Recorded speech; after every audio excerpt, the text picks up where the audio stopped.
Hey creators, welcome back to the channel. You've got your video edited, your thumbnail locked in, and your call to action ready. Click the link below.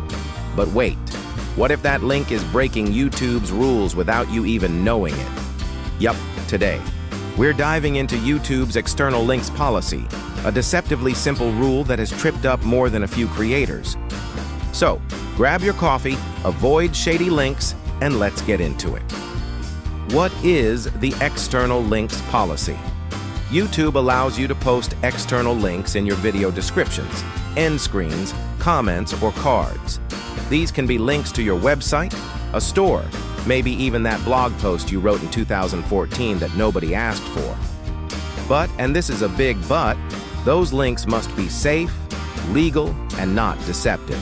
That means no linking to malware or phishing sites, pornographic or adult-only pages, dangerous or illegal content, sites that trick users into downloading something shady, or anything that violates YouTube's community guidelines. In short, if you wouldn't send the link to your grandma, maybe don't post it in your video. What happens if you break the rule? YouTube doesn't play around. If your video includes a bad link, here's what could happen. You get a strike, your video could be removed, or, worst case, your entire channel could be terminated. Yup, even if the video itself is squeaky clean, that sketchy link in the description can take it all down.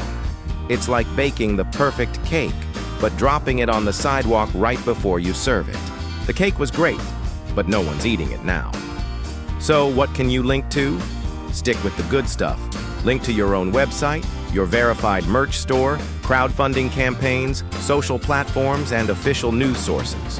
If you're part of the YouTube Partner Program, you can even use external links in end screens and cards, but only if they meet the rules. Basically, link responsibly, like you're inviting your audience to a nice, safe dinner party. No traps, no spam, no surprises. So next time you drop a link in your video, ask yourself, would YouTube approve this? Or better yet, would I click this link without ending up in a weird corner of the internet? Follow the rules, keep your content clean, and your links cleaner. If you found this helpful, and your links are now 100% grandma approved, hit that like button, subscribe for more YouTube policy breakdowns, and hey, you can even check the link in this description. Totally safe, promise. Catch you in the next one.